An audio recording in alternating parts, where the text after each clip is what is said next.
Hello mga ka-J-Vlog, welcome ulit sa panibagong video. At sa video na to, i-game test natin itong bagong labas na entry-level smartphone ni Xiaomi, ang Xiaomi Redmi 12. Maganda kaya to for gaming? Tara mga ka-J-Vlog, check natin.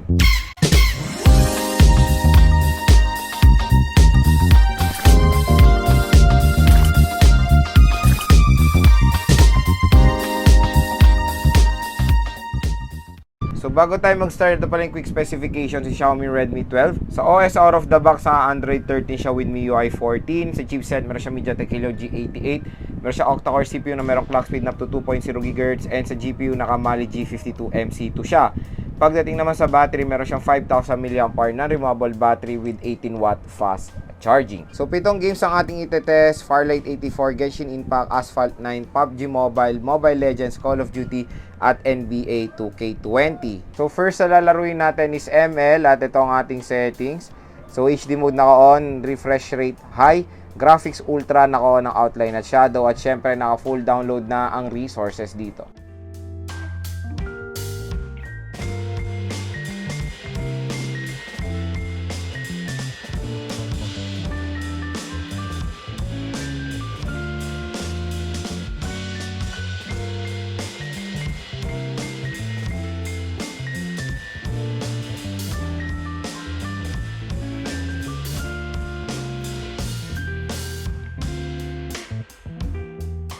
So pagdating sa ML, okay din yung performance ni Xiaomi Redmi 12 dito kahit na dito sa bagong update. So alam niyo naman sa bagong update ng ML, medyo nag-enhance yung interface ng ML. So matik, medyo bumigat din tong ML lalo na sa mga storage, ganyan. Pero when it comes sa gameplay, okay rin naman ang performance ni Xiaomi Redmi 12 sa pag-handle ng ML sa mataas na settings. So makakalaro kayo ng ML dito. And naka Wi-Fi ako mga ka-J-Vlog, and okay naman. Stable naman siya sa Wi-Fi connection and mababa yung ating ping. So yun, paniguradong may enjoy nyo rin po maglaro ng ML dito sa Xiaomi Redmi 12 sa mataas sa settings, kayang-kaya niya po. So next naman is PUBG Mobile. So set natin yung settings niya. So pinakamataas is graphics at the frame rate natin nasa high.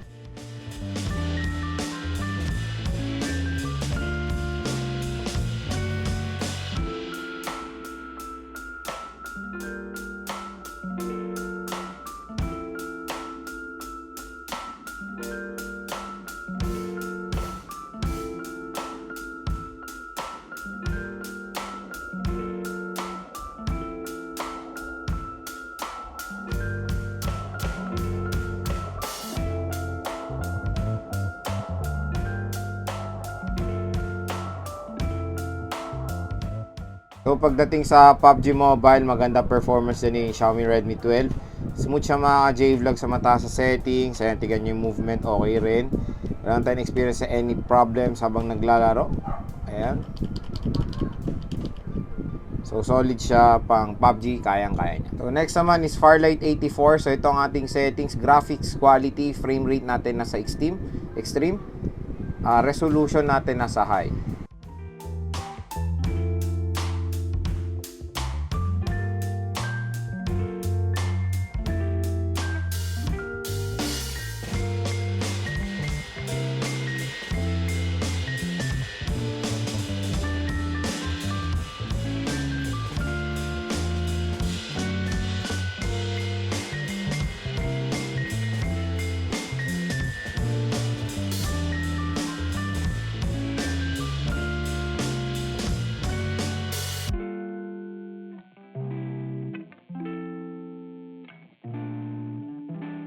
So pagdating sa Farlight 84, ayan, maganda rin ang performance niya dito sa Xiaomi Redmi 12. Nakakalaro naman tayo ng maayos mga J-Vlog.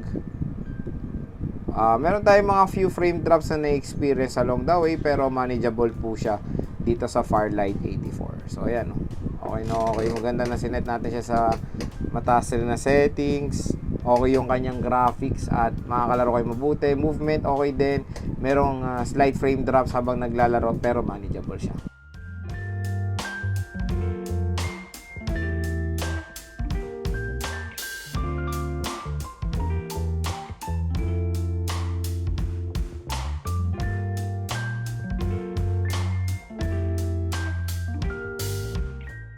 So pagdating sa Asphalt 9, Tingnan nyo naman, napaganda rin ng performance dyan ni Xiaomi Redmi 12.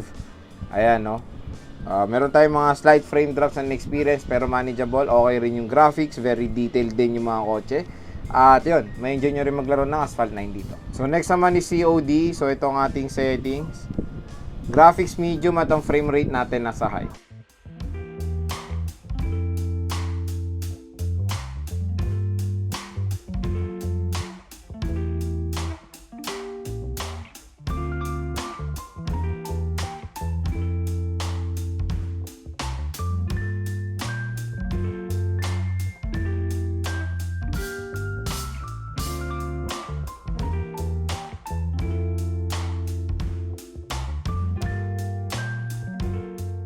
So pagdating sa COD mga ka-J-Vlog, ang ganda ng performance dyan ni Xiaomi Redmi 12 sa mataas sa settings.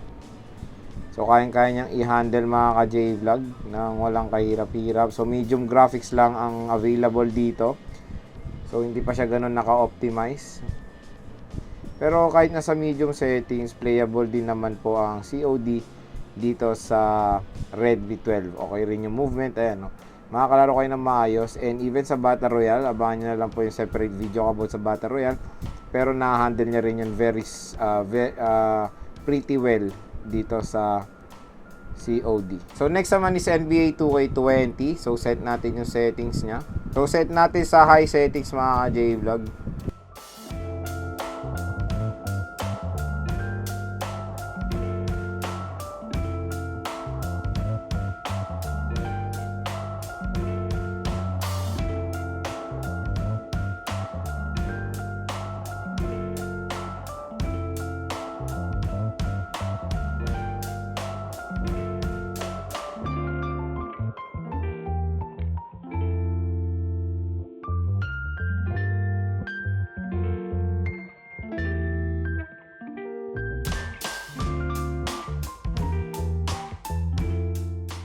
So pagdating sa NBA 2K20, super smooth din ang performance si Xiaomi Redmi 12 mga ka-J-Vlog. Ayan, no?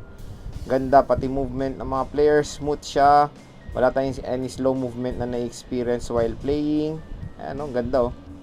So high settings to mga ka-J-Vlog. Kayang-kaya po i-handle yan ni Xiaomi Redmi 12. So next naman is Genshin Impact. Ngayon set muna natin siya sa pinakamataas sa settings. So graphic size 60. And yung motion blur low lang natin, pero naka-on siya. So yan, pag sa motion blur, tingnan nyo na medyo slow siya pag sa motion blur. Pero yan, yun, no? Medyo nahihirapan si Xiaomi Redmi 12 i-handle siya na naka-on yung motion blur. So off na lang muna natin. Tingnan natin kung may pagkakaiba ba. Tingnan nyo, mas umokay yung kanyang rotation nung in-off natin yung motion blur, pero may mga few frame drops pa rin naman tayo na experience. So since kaya niya naman yung high settings, so set na lang natin siya sa high settings while playing Genshin. Meron mga frame drops tayo na experience mga ka-J-Vlog, ayan, no? May frame drops, pero nakakaya naman kahit papano ni Xiaomi Redmi 12 i-handle yung Genshin. Pero matik nito pag sobrang tagal, makaka-experience kayo ng frame drops dito malala kasi mag-overheat siya. Kasi itong Genshin, mabigat tong laro. Kaysahan nyo pag nakaset kayo sa high, tapos matagal kayo maglalaro, ay init talaga tong smartphone nyo. Medyo nag-start na siyang mag-warm dito sa bandang joystick. Pero nakakatuwa, di ba? Na kayang i-handle din ni Xiaomi Redmi 12 itong Genshin Impact. Okay na okay, entry-level smartphone. Kaya nang i-handle din ang Genshin Impact. So ayan mga ka-J-Vlog, nakita nyo na ang gaming performance si Xiaomi Redmi 12. So yon, ang ganda rin ng performance nito sa lahat ng tinest nating games. And ang nakakatuwa kasi dito sa smartphone na to, isang taas po ng RAM na mo-offer niya at internal storage.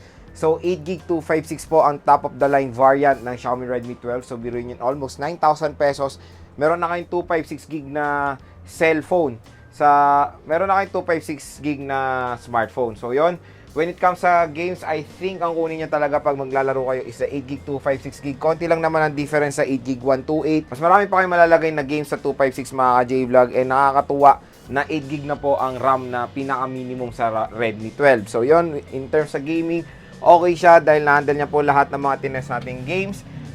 Meron tayong mga ibang games na naka-experience tayo ng mga minor frame drops or frame drops like sa Genshin, COD, Asphalt 9. Pero ML, smooth siya mga ka-J-Vlog. Okay rin na kanyang internet connection. Nakakasagap naman siya pretty well.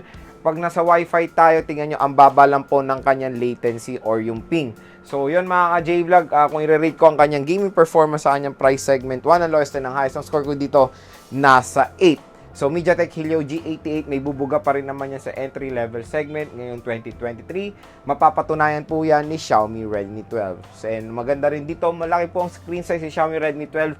Okay na okay po maglaro dito. Mas malaki po yung space nyo while playing.